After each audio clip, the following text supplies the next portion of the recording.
So I'm in Las Vegas, right? And having a good time, gambling, eating, drinking, partying, and Ludacris is there.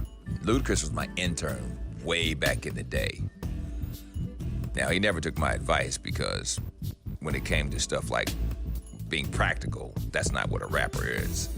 So I said to him, he was like, man, what do you think of my name? Ludacris. I was like, man, that's stupid. That makes no sense. Don't call yourself that. Well, of course, he didn't listen to me, and now he owns a jet, and I'm making videos. Okay, so we're in Vegas, and he calls me one day and said, hey, man, you got to come. I want you to meet somebody. And I was like, who? Where? He's like, I can't tell you, man. I promise you, it's going to be worth it. And I was like, man, come on. He's like, I'm telling you, you're going to regret it. So I leave where I am, and I go to his hotel, and we get in this car, and we go behind the strip of Vegas in all of these different places, and we get to this one opening. It's like 8 or 9 black SUVs parked outside, and I'm like, dude, where the hell are we? He's like, I can't tell you. So we go through all these different security checks and this, and finally get to the backside of an elevator of a hotel, and when we get on the hotel elevator, this shit has a car on it, like a real convertible, like old school, like, you know, like, I don't know, like a Corvette or Corvair or something like that.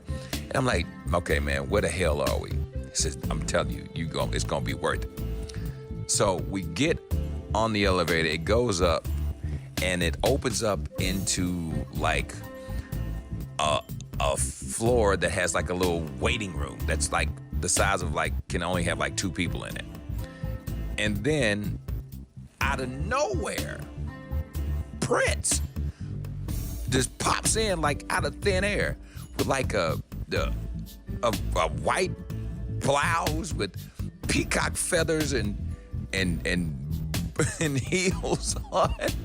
And I'm like, it's freaking Prince. And he says in that voice, I hope you guys are hungry.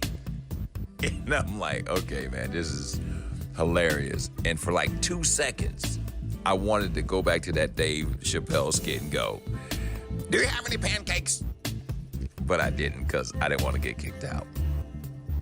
So the whole entire dinner, it's me, it's Ludacris, it's Gabrielle Union, it's Dave Chappelle, it's Tony Braxton, it is Hill Harper, and we're sitting there, and I'm like, this is the greatest thing ever. And I'm asking every question possible, because I'm sitting right next to Prince, because I'm like, one of those Sesame Street things, like one of these people does not belong here, and it's me.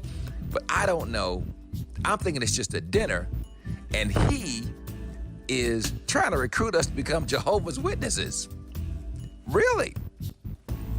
So about 2.5 hours in, he's like, you know, I would love to stay here all night, but I have a show to do. And so we're like, all right, cool. So we think we're gonna leave and go to the elevator and go out. We open this door. They gutted the entire hotel floor. It's just one big ass floor. And we walk down, and it's just a big room with just furniture, like the world's biggest apartment, but it's a whole entire hotel floor. He opens a door. We walk out onto the balcony of a stage, like the VIP, and we look down, and there's like 2,000 people screaming and yelling. And then he walks to the next door and walks out with a guitar and just starts playing. It was the most craziest shit I've ever experienced in my life. Now that was Ludacris.